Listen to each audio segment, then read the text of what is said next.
Music. We got theme now? Oh yeah, this is fancy stuff. That's it. Look, there's me live in the little thing. And we're gonna say good morning to all the people on Facebook in a moment, so here we go while people are joining us in. Good morning, and let's say good morning to all of our, I feel a little like Mr. Rogers here, but say good morning and wave to all the people who are out there on Facebook, people watching this on YouTube. Some people are watching this after the fact. Some people are watching it. It's amazing how many, we ran some numbers, and the number of minutes of people watching the Saturday service, which is 1 hour a week, it totaled up to a month's worth of minutes. It was pretty cool. So over the entire year. Yeah, there's a lot of stats you can get from Zoom. It's pretty impressive. Yeah, we did a deep dive. So let me welcome you to the Saturday Inspirational Hour.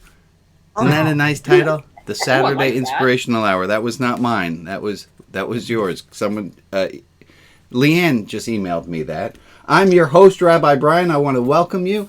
And I want to ask us to start this morning by taking a moment towards intention of, like, get yourself in a, if I were to say, let's have a prayerful moment, I want you to think of the same way, like if I said, tense your body up, you would know how to tense your body up. I'm going to ask you to take a moment to do whatever it is that you know it is you do to get yourself in a little bit of a prayerful, thoughtful mind. And that's the goal. And the same way that I can't tell you how to tense your body up, but you just know how to tense your body up because you've been alive, I want to ask you to take a moment to put on your spiritual hat, like to focus yourself. Here's an analogy I heard of it, is to move yourself from being a tourist to moving your mindset to being a pilgrim. You get the difference there, right? A tourist is running from place to place, so is a pilgrim. But the tourist is checking off boxes, like, oh, we did this, we did that, oh, I saw that, and I ate there.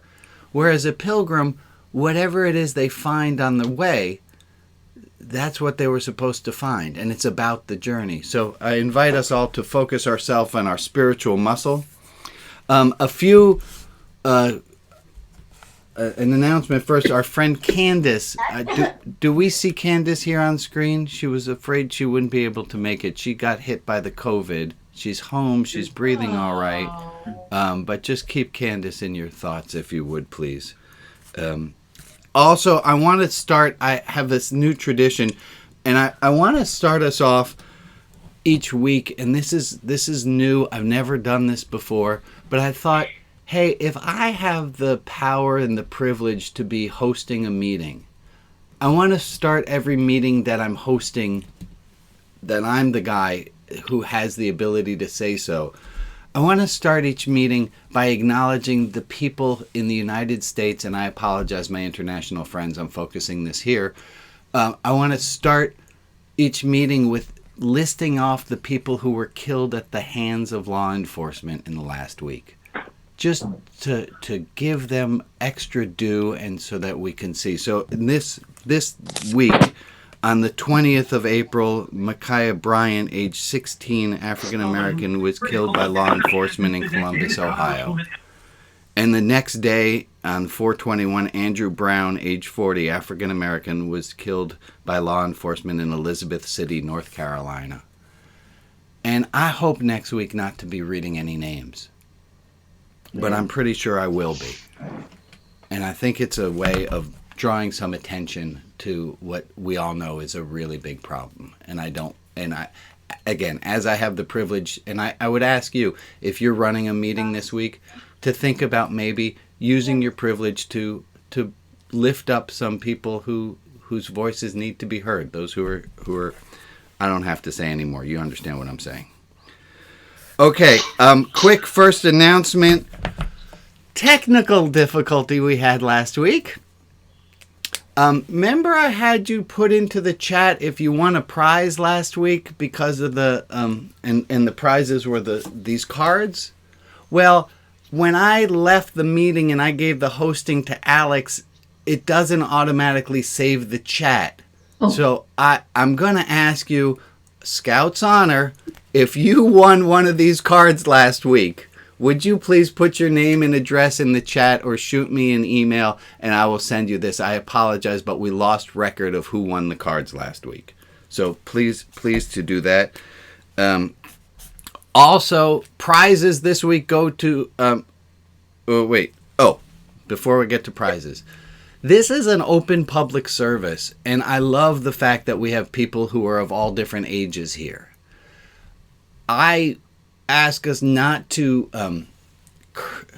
just to be aware. People might use language that other people might find to be offensive. If you brought a little one with you, you are responsible for that little one, and I'm putting the onus not on everyone for changing their language, but just to help your little one out and help them understand if there's language that's used here that they might find funny. Talk about it afterwards. This is a great opportunity. Also, speaking of little voices, sometimes we don't hear from some people have quieter voices than others, and some of us talk more than we need to. So I'm going to ask us today to please try to keep our ears open for the little voices. And also thank you guys all for monitoring your own microphones. I love having the open chat so that you can interrupt, you can say hi, but also thank you for keeping yourself muted if you know there's some noises going on. Announcements. Open. Oh, after this service, we will be having 3 different breakout rooms, and you're invited to that. There's going to be the donut time with Joe, deep dive with Kip, and then the third room, which we're experimenting with. We're going to call it for today. We're going to call that room the Open Chat Non-Structured Social Hall. The Open Chat Non-Structured Social Hall. That will be a non-led group, and we'll see. If you just want to hang out with someone after the service, shoot them a message. Say, I'll see you in the non-structured social hall after the event. So invite people to that. All right, following up about things. Oh, we are perfectly on time. This is doing really well. Here's the thing about running a non-structured service. Yeah. I don't know how long things are going to take, but as of right now, we're doing great. I want to follow up a little bit about something that was said last week. There was something said last week that we were talking about perspective. And I mentioned, and tell me if you remember this, I mentioned if you get your head in the right place, you can turn a complaint into a commitment. How many of you remember that from last week? I got a few hands there. A few people remember that. And I got some comments and questions from people, and I looked into it, and I did a little bit of a, how's this work? So this is how it works. And if we do it right, and this is the hypothesis, the goal, is, and the reason we thought of this is it came from a quote from Balthazar Gracian that said, the wise get more use from their enemies than a fool from their friend. The wise get more use from their enemy than a fool from their friend.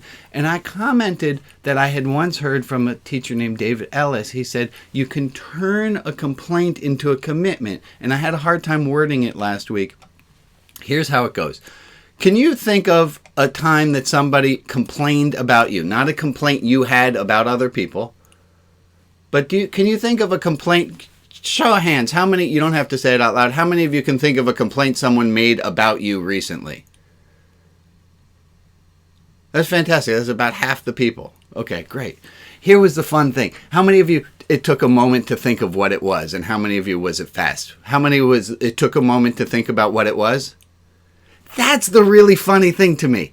So just watch this. When that complaint happened, I'm pretty sure it was the only thing that you could think about.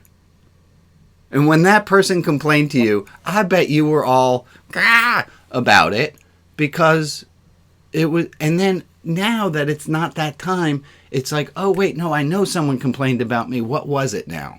And it seems to me that's just interesting. So let me get back to it. The complaint somebody made about you, And if you can see it the right way, and this is this quote, you can see that their complaint is actually a commitment to you. And I'll give an example.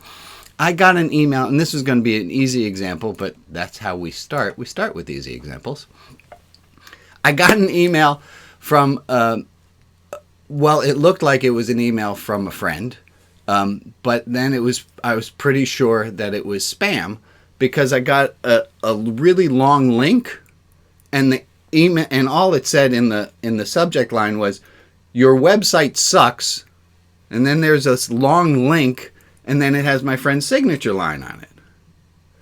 And so I sent an email from a different account because I don't want to trigger anything so that the spam bots know that I'm alive and there. So I sent him a note going, "Dude, I think your account was hacked." He said, "No, your website sucks."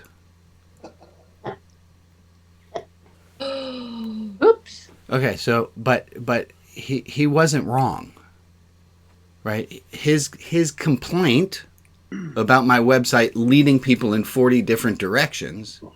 Once he explained it, I understood what he was saying. That his complaint was actually a commitment to me. It was a commitment to religion outside the box. It was a commitment to helping me do what it is that I want to do. So his complaint, this is an easy example, of course.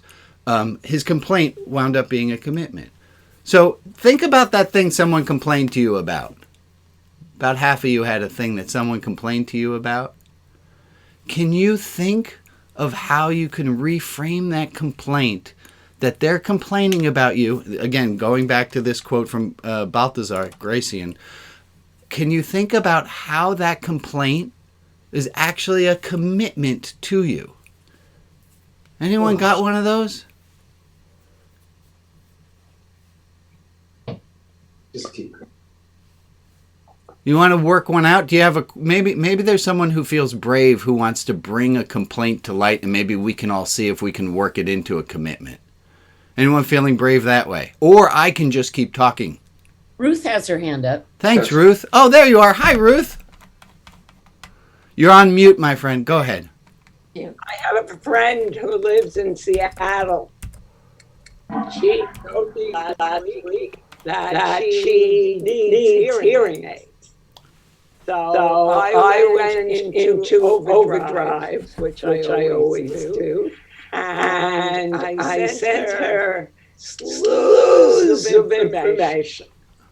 And she finally wrote me back, and she said, "Thank you very much. I'm feeling overwhelmed." And I wrote her back promptly, and I said, "I understand. Forget what I wrote you, what I sent you. I sent her scads of links and things to do, etc." And I stopped and I said to myself, "You really have to remember that people who are getting hearing aids for the first time don't know what you know after 40 years of dealing with it. Right. You have to go in a lot more slowly and a lot more gently." That was very nice. She's committed to doing this, and in her way of saying, thank you for the information, but for God's sake, shut up. But she had nice manners about it. I love it. Thank you. Thank you for sharing that one. Marcus, what do you got? Marcus? I lost you, buddy. Sorry, I was unmuting myself. I'm not really sure how this is a commitment. Oh, great. What is the complaint? Someone says a complaint to you, and they said... They said, I don't make a good government employee because I'm not impartial enough. So their complaint to you was you were not impartial enough. Oh, I know you, because you get your heart all up in your work. Yeah, okay. And so the complaint was that you're not impartial enough. And what was the commitment? Can anyone help out? Are you up for hearing from what other people? How might you hear that as a commitment? How might we hear that as a commitment instead? Hannah, I don't know if you're answering that question or you had something else to answer. So I'll answer that question. Go for it, Hannah. I wonder if, well, it would depend on who it was coming from, but if the person in question was someone you fully respect, and was hoping to save you some pain from throwing yourself into things and. So maybe it was a commitment because they're trying to help and protect your heart. Yeah. Now, I would say something a little bit different, Hannah. And you started at the beginning of it depends if they were like on your side or not. Depends on your relationship with them. And I would venture to say that if we're going to take the Balthazar quote all to mind, that it wouldn't matter if they were on our side or not, because it was that a wise person gains knowledge, gains wisdom, even from the person who's criticizing them, more than the fool gets from their friend. All right, so let's keep going. Michael Burrows, I don't know why you are full screen on my screen, but hello. Do you have something to add, or I don't know? I am having a technical difficulty here. Alex, there we are. I like that that's my first thing is just to call Alex. Betsy Weston, what do you have?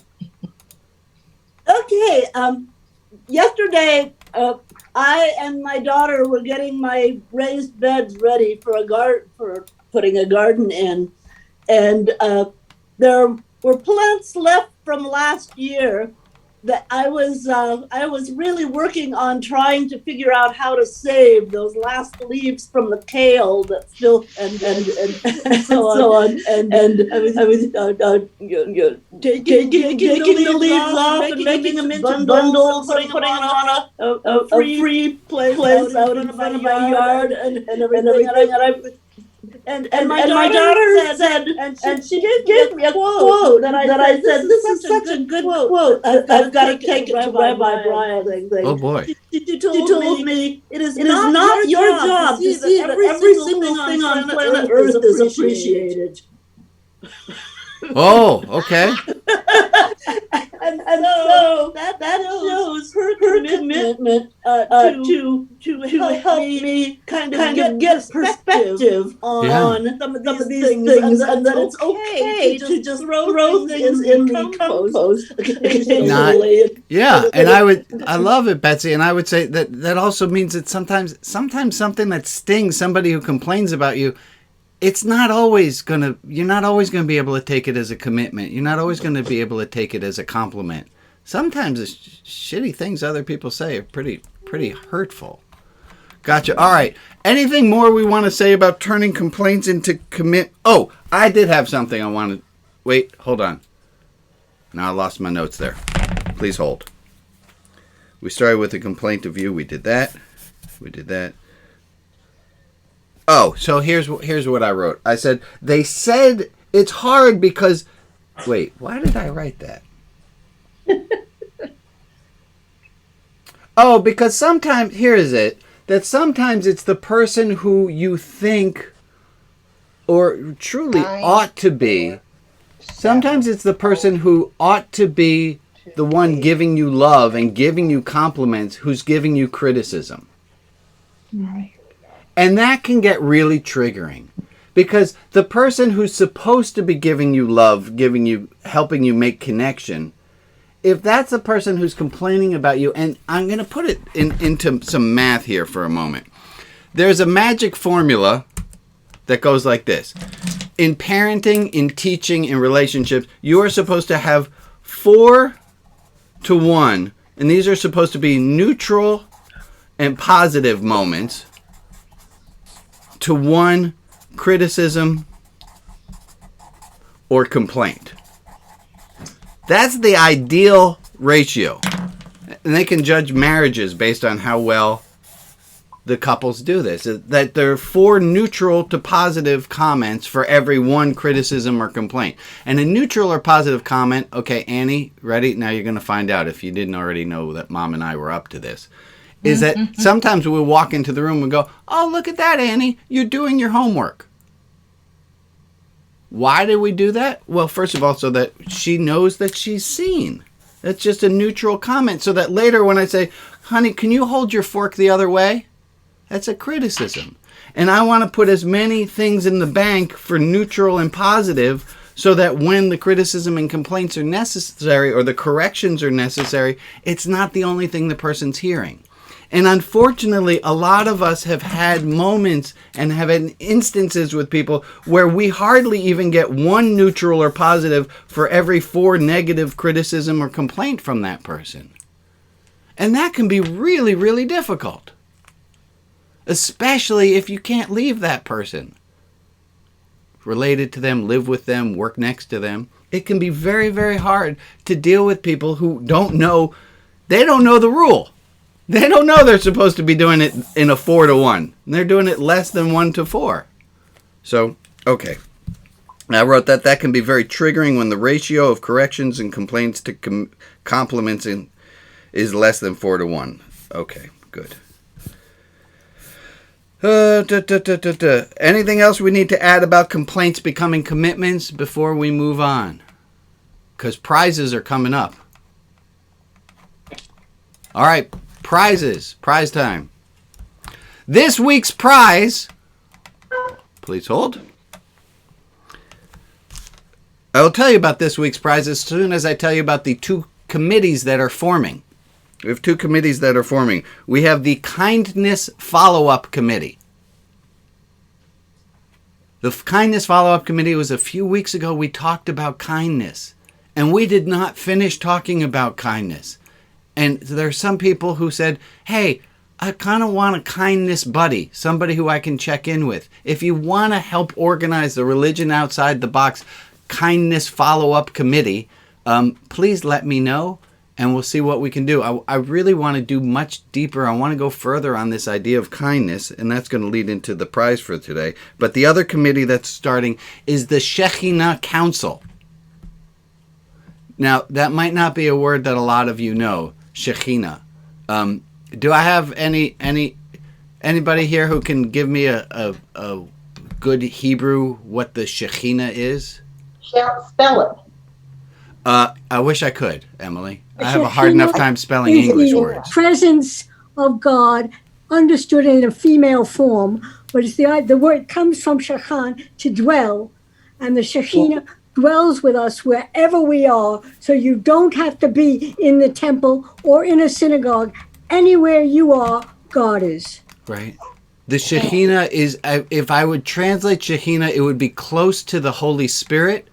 But it's a Jewish version of the Holy Spirit, and sometimes people will call it the Shekinah, which is just a different way of saying the transliteration of this word. So the Shekhinah Council is a group of people who, because I don't think in this service, and this is something we're going to be talking about in a minute, that we've been talking that GeeeOooooDeee word. We do have a holiness. We do some holy work in what we're doing. This is the point of this service. But we don't always... So people who are on the Shekhinah Council's job is to help to remind me to keep God in this. And this is not just a lecture, that this is a religious service. So if you want to be on the Shekhinah Council, or if you already are on the Shekhinah Council and I didn't know, please let me know. Okay, I got you, Marcus. Send an email, though, because I can't keep track otherwise. Appreciate that. So that's the Shekhinah Council. And then kindness. Kindness Follow-Up Committee would do. Here is our prize for the day.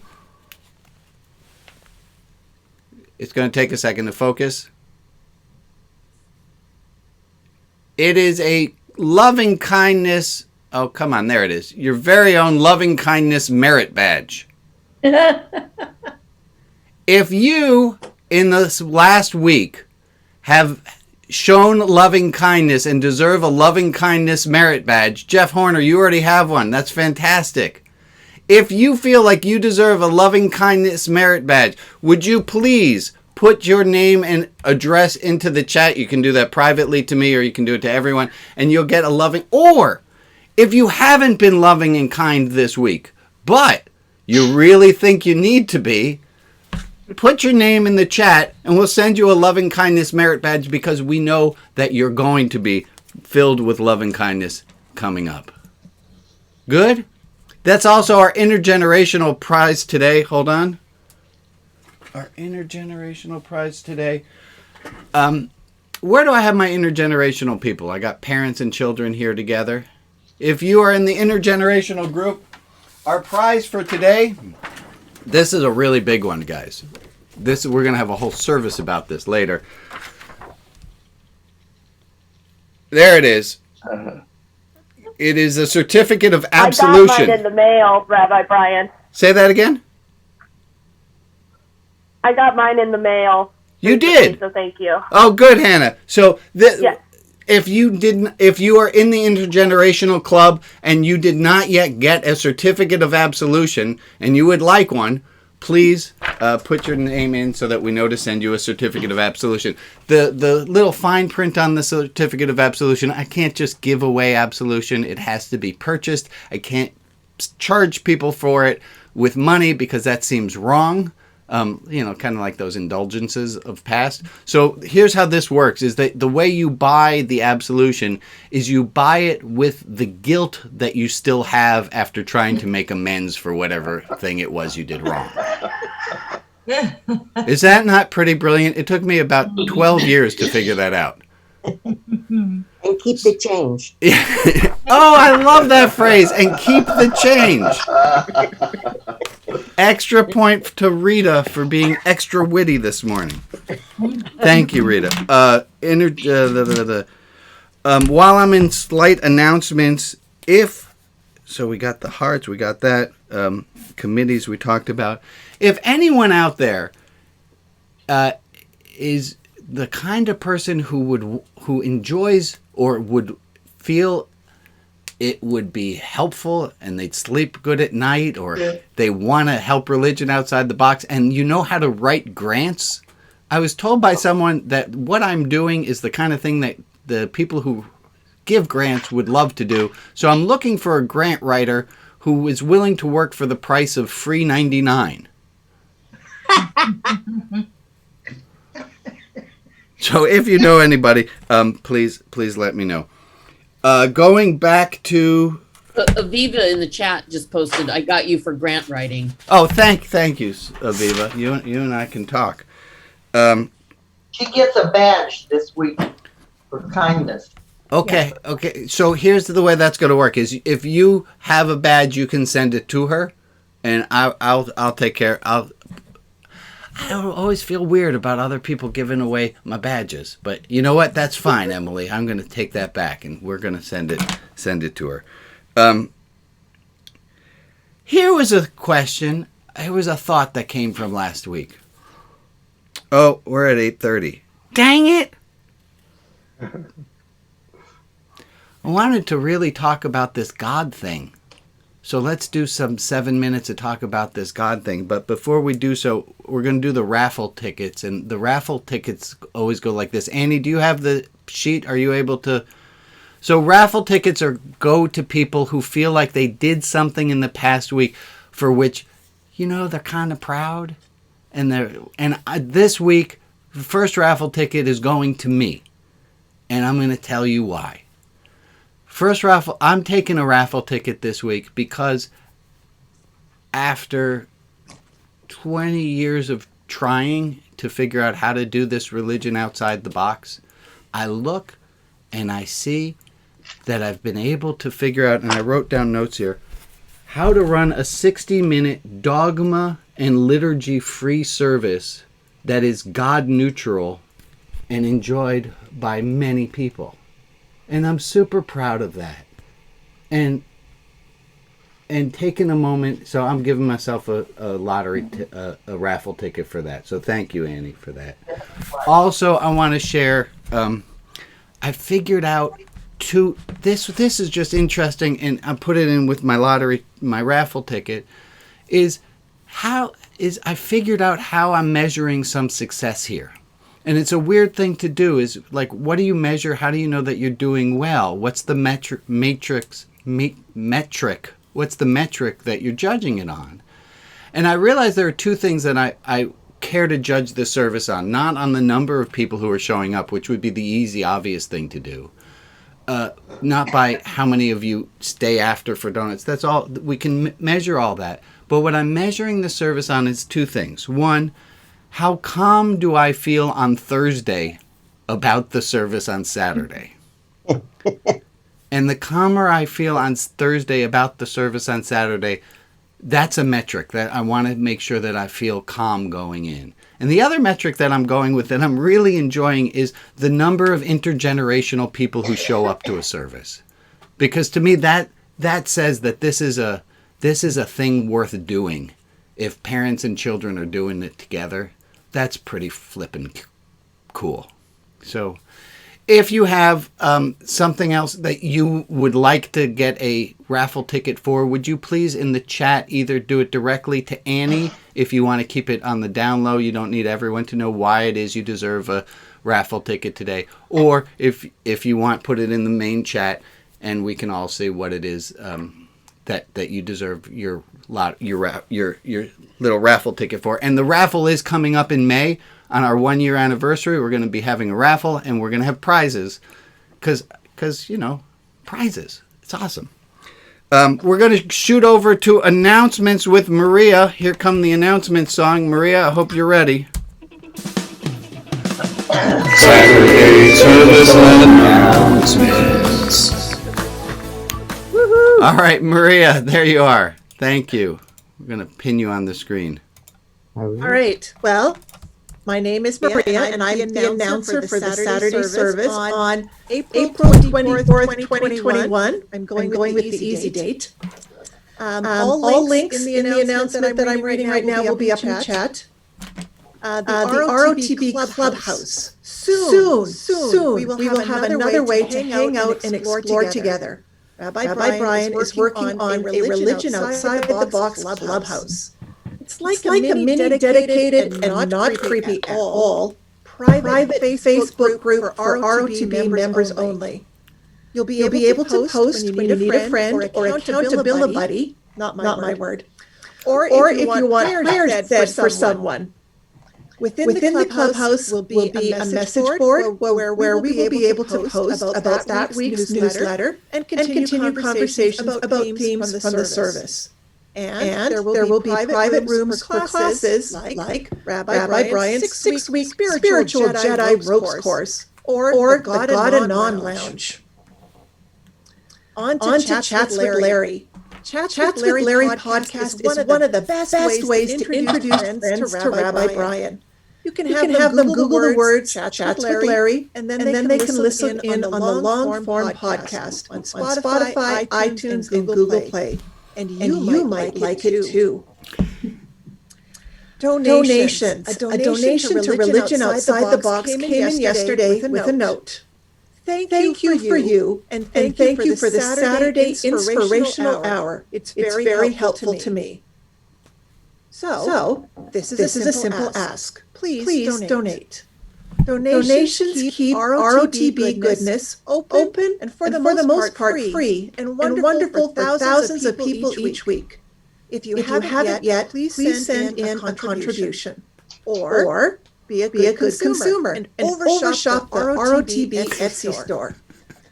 Don't you know a few people who might benefit from those beautiful certificate of absolutions that Rabbi Brian showed us earlier? So shop ROTB merchandise or donate. Either is great.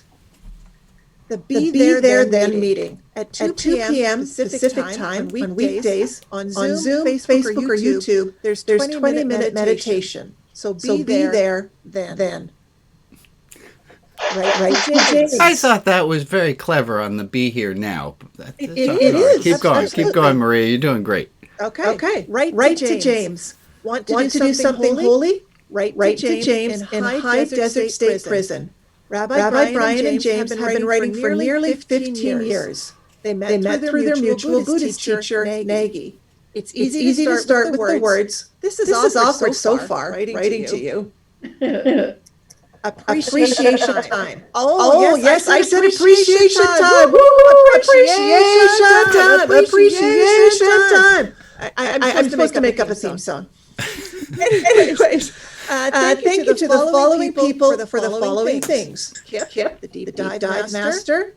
Joe, donut hostess and chat moderator. Alex, technical assistance. Lee, note taking. Tony Ann, liturgy support, you, because, well, it's you, and you are doing a pretty darn good job. If anyone wants to list an ROTB member you are appreciative for in the last week, email Rabbi Brian and he'll add them to the list. And now back to you. I'm not going to say some of these, but I get to choose which one I want, so I'm just going to go with Rab Guy. Rab Guy. Well, thank you. What you guys don't know, and thank you, Maria, is that Maria's script was peppered with little places that says improvise something here. So I tried something new. Thank you, Maria. Thank you. Great job. Yeah, thank you, Maria. Model for everyone. So last week we have to talk about this. It's time. We're talking about this. I want to talk all about wisdom, but we have to talk about this. Last week I took the Serenity prayer, and with the help of Rob and with the help with Tom, we changed the Serenity prayer. Wait, hold on one second there. All right. We found that hot microphone. So we redid the Serenity prayer. We talked about the hacker version of the Serenity prayer. We talked about the slacker version of the Serenity prayer.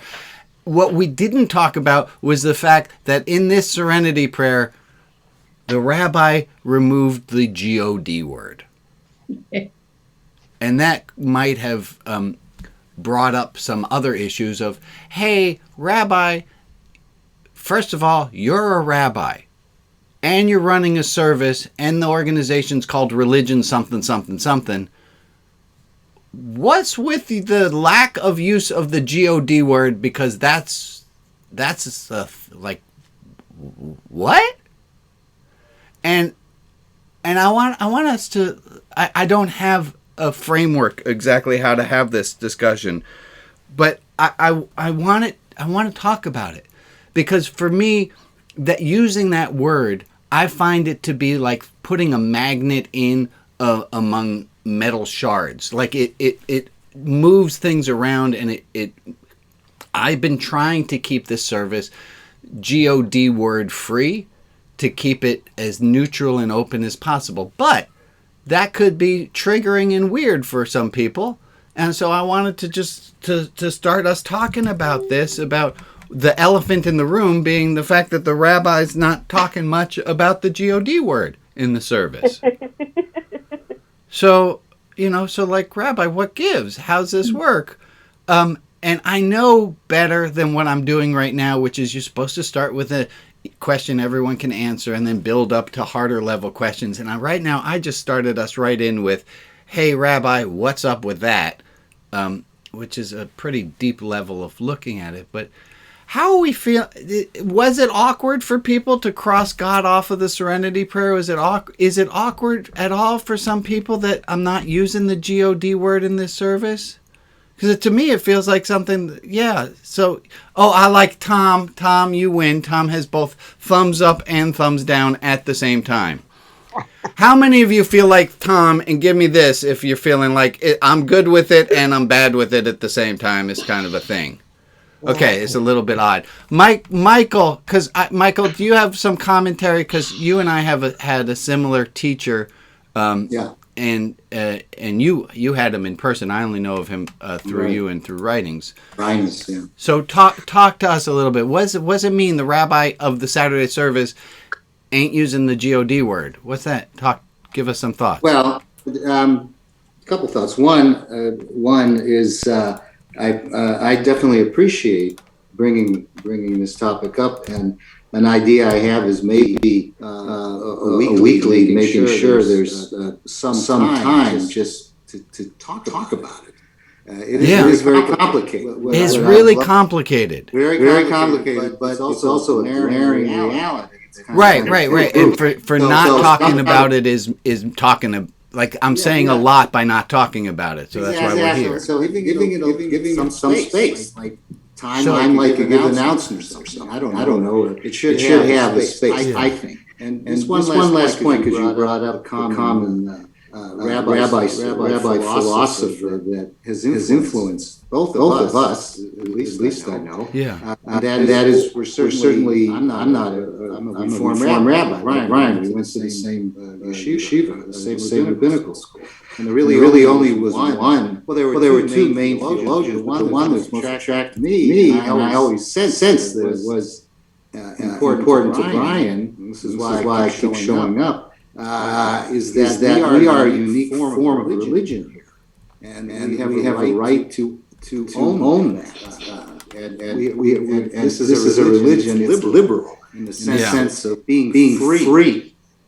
And it's also liberal in the sense of being acknowledging theological discussion as subjective. And let me jump in there if I can for a second, Michael. This might be very strange if you didn't grow up in a Jewish culture. In a Jewish culture that you don't have to have believed in God, and you're still in the club. And a lot of forms of Christianity are quite binary. And if you don't profess a belief in God, whether you believe it or not, but if you don't at least even mouth the words, you're out of the club. And in Judaism is just a different structure, has a different feel than that. Steve Preskind, what do you have to add? Thank you, Michael. I'm a fellow disciple of the same professor. Yeah. And I did my rabbinic thesis under him. The notion, though, is that the word is very complicated. And we bring so much baggage with it, because we all have very narrow definitions, and the word has multiple definitions and multiple ways of being understood. I find God to be very present in your service, even if God isn't mentioned. Right. There's that great quote from Jung. He said, "Bidden or not bidden, God is present." So whether or not you use the word God, God's still here. And to be able to speak of God in a way that doesn't exclude people who have trouble with the word or force people to a specific definition is complicated work. And I don't know if we have the time within the Saturday morning hour to address it well. I see you do it in your column. But to bring it into Saturday morning would require a space, which probably would be useful. So in the clubhouse, this is part of why I wanted to start the Gadanon Lounge in the clubhouses. And there was a class I once taught, and I would be glad to revive this class. It was a class I once taught called "God is Dead and I Don't Feel Too Good Myself." I would love to hear from other than older white rabbis, older white male rabbis, because I know we got some theologians. Yeah, Rita, what do you have, my friend? Well, this was part of my time in the deep dive last week. I said, well, why don't we just call him George? I mean, I believe there is something bigger than all of us, and it's either quantum theory or what. But I thank God because that's just what I've heard all along. But it doesn't matter. The name. What I think got upset me was that you say the G word like some people used to say the N word. That was Okay, I hadn't heard it that way. Thank you. But I think there is something larger than we know. Yeah. A metaphor is the only thing we can use. Absolutely. And everybody has their own metaphor. But the bottom line is the same. There is, I think, a spark of the divine in everybody. Yes. I had not realized. Release that. Help release that. Rita, I apologize. I don't think I had realized how saying it the G-O-D word would sound like the F word or the N word, or how it would have such a negative spin to it. And you're right, George has got a much nicer sound to it. This is, of course, a topic that we will never exhaust, but I thank us for bringing that. Bob and Tom, I'm gonna pause us there because I want to get towards something else. But I do also want to say one of the things that I'm to run the service and to to not require the word God as God, to me it has been freeing, and it's been a goal, and I don't want the absence of it to mean that this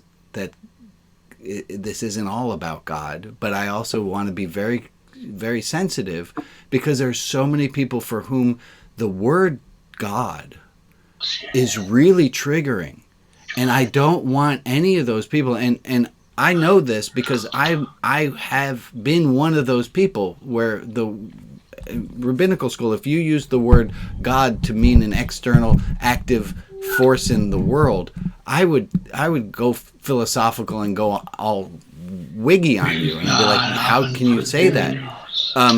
So I have a real soft spot in my heart for anyone, for any not. Okay, I'm going to just stop babbling here and bring us to the point that I was trying to get to. This helped me a lot. If I look at it this way, here's beauty. The goal of beauty, I'm sorry, I started it wrong. The goal of art is to achieve beauty. The goal of science is to get towards truth. And the goal of religion is to get at God. And these are all the same analogy. Because you can't define beauty, and nobody even tries. You just know it when you see it. You can't define truth, we know that, but science gets us towards it, art gets us towards it, and religion gets us towards whatever this thing is that we can't quite define. So I'm going to leave that as how I'm... Okay, good. I did what I said I wanted to do in my note there. Hooray. Brian, could I ask you a favor? Yeah. That you bring this up again another time. Yeah, that's also, Michael, you are officially on the Shekhinah Council, because this, I want to have people helping me to remember that the silence can be really deafening. Good. It does give me a good chance. If you are interested, I do have a book called My Fun Theology Workbook, which is a way of finding out what the God of your understanding wants from you. It's a workbook. It's pretty, it's in plain, simple English. It's in my style. I wrote it. And also, I will be running a course in the Clubhouse to help people, the God and On Lounge, to help people if you want to do a look into God stuff with other people in a small group, as opposed to doing individual spiritual direction. There are some great advantages to doing this in a group. There was a request in the chat for the name of the rabbi that the three of you know. Yeah, so his name is Alvin Reines, Reines. He wrote in great paragraphs of brilliance and is sometimes to me unintelligible. So I did much better listening to Michael explain to me what Reines talked about than to understand Reines, and to hear his widow Hera. It can explain. Could I just give could I give the website? Please do. Yeah, and then Rob, I'll get to you. The website with all his work in it is Polydoxy, Polydoxy, polydoxy.org. And the idea of polydoxy is we all know the word orthodox. Ortho means straight, dox means belief, and orthodox is this lie that there's a straight belief. There's a one way of doing. And polydoxy is saying, get over it. There's got to be an infinite number of paths. There's there are more than one belief. It's polydoxy. So polydoxy.org. Thank you, Al, for posting that in the chat. Rob, I said I would call on you. What do you got, buddy? Can you put your colons up again? Yes, sir. Because I think that art is compared to beauty. Art is a path to help us understand and get towards beauty. Right. Okay, so art is also a path to get towards truth and God. Yes, Rob. Thank you for bringing that up. These are synonyms for each other. These are all the same thing. All three. Yes, Yeah. sir. Thank you. Thank you for yes. I think that's important. These are all the infinite. They're all impossible. They're all and all infinite They're all values perfect. are equal. Yes, good. Thank you, Rob. Thank you so much. We are running short on time. We are doing great. I'm having a good time. I do want to look back at wisdom a little bit because the question that I had left for last week is wisdom a choice? And if wisdom is a choice, how do we get more wisdom? And I got some answer. And here's the answer. If wisdom, so here's a hint. There was a hint in the Talmud. The Talmud asks, who is rich? And the answer to who is rich is whosoever is content with what they have. And a lot of people know that quote. And the Talmud asks another quote right afterwards, which says, who is wise? Aha, here's the answer to that. Who is wise? Whoever learns from everything and everyone. Who's wise? Someone who learns from everything. And that goes back to our Balthazar quote. If you learn even from your enemies, you're wise. Because you're learning from, and if you learn from all the mistakes that you make, you're wise. If you learn from everything, you're wise. Now, if learning leads to wisdom, what leads to learning? Aha! I have an answer to that. There's an old Zen story about I used to do this with my students. I would come in with a glass, and sometimes there would be a student who thought they knew everything, and I would take a glass, and this is from an old Zen story, and while I was standing there, and I would pour water into the glass. And I would keep pouring it until it was completely overflowing, and there's water. Now I'm pouring it in, and anything I pour in is pouring onto the floor. And the kid would say, what the heck are you doing? And I say, you are this glass. You are so full with knowing everything that nothing new can get in. And then I would clean up the mess on the floor. How do we learn? We learn because our glass is not full. We learn when our glass is not full. Okay, so here's a quote. Here's the idea. In order to learn, you need one huge quality. You need humility. Because you can't learn if you're so full. And if you have humility, you can learn. And if you can learn, you can get wisdom. And here is a quote that yet a different rabbi friend helped me come up with. Humility is reaching for the hand Lady Wisdom lowered to help mend your broken self. Humility is reaching for the hand Lady Wisdom lowered to help mend your broken self.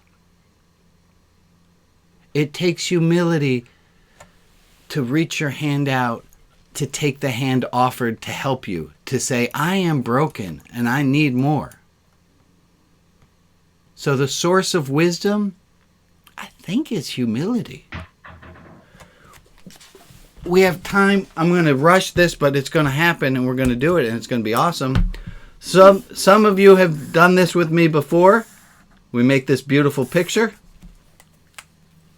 If you haven't done this with me, I apologize. We're going to run through it a little fast. This is a matrix, a change matrix. On the bottom here is not change. On the top is change. Here are the benefits. Here are the detriments. And there are 4 different categories. If we change and we become more wise, we will gain certain things. We changed, we're going to have positives. If we don't change, we're going to have certain negatives. That's this box here. If we don't change, and this is where it gets really fun. You all know these are my 2 favorite squares. If we don't change, there are certain benefits to not changing. So if I don't gain wisdom, I will be able to hold on to the illusion of my competence. If I change, there's going to be a new negative that I didn't even know was going to exist. That's the top right corner. Hold on. There we are. If I get wisdom, I might wind up with a problem I never had before. So let's think about this. If you gain wisdom, yes, yay, you'll have more peace. You'll have a better life. If you don't have wisdom, you're going to have lots of angry days and lots of disappointment because things aren't going the way you want them to go. Those 2 boxes are easy enough. How about these 2 boxes? If we change and we become wiser, what might a new negative we've never had to deal with be? If we don't change, if we don't become wiser, what benefit is it to us to not be wiser?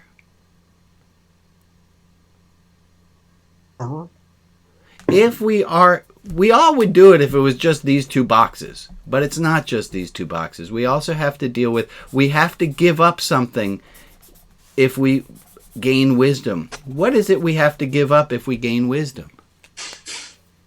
Stupidity. We have to give up stupidity. I'm looking for a benefit. Rob, I'm sure you can tell me how that is a benefit to be stupid, but I don't get that one yet. Yeah, Marcus. I lose my ability to be blissfully ignorant. You lose. Oh, maybe that's what you're going at, Rob. Innocence. Innocence. Self-righteousness. That's a good one. Thank you, Ray. I'm going to lose self. If I get wise, I'm going to not be able to be so self-righteous. Okay, I'm out. If I have wisdom, I might have to lose my self-righteousness. I might have to lose my anger. I might have to lose my quick disappointment and how the heck could that be? I might have to lose some of that. This box is delightfully still empty. Okay, we'll think about it. How do you make a difference between what you're doing with the box, with the not change and the negative box? That's a little confusing. How these 2 are different? No, well, yeah. Well, you've been adding some of the things that may go here in the negative box. These 2 can sometimes be mirrors of each other. Overlap. They sometimes can. I try to not. Hugh, you have your hand up? No, okay. I'm going to think more about this. We might or might not be getting to this next week, but we are coming towards a time thing. Boy, this was really good. Thank you. I'm giving my my being calm up until Thursday, preparing for this good. My yesterday panic of putting all this notes together, I think we did pretty well. Please stick around and continue as part of the community. I'm going to be signing off, and I'm going to be remembering to take the chat with me this time so that I can send you your prizes. Alex? Yes. How do I save the chat? In the chat window at the bottom, there's 3 dots. Save chat. You're brilliant. Save chat. Just did. Thank you so much. Okay, so here's how it goes. If you would like to join the deep dive, well, first let me say thank you because we're going to hang up on all of our friends on Facebook. So let's wave goodbye to our friends on Facebook. Goodbye, Facebook people. Bye, Facebook people. Bye, Facebook. There's the finish button. There, we ended the...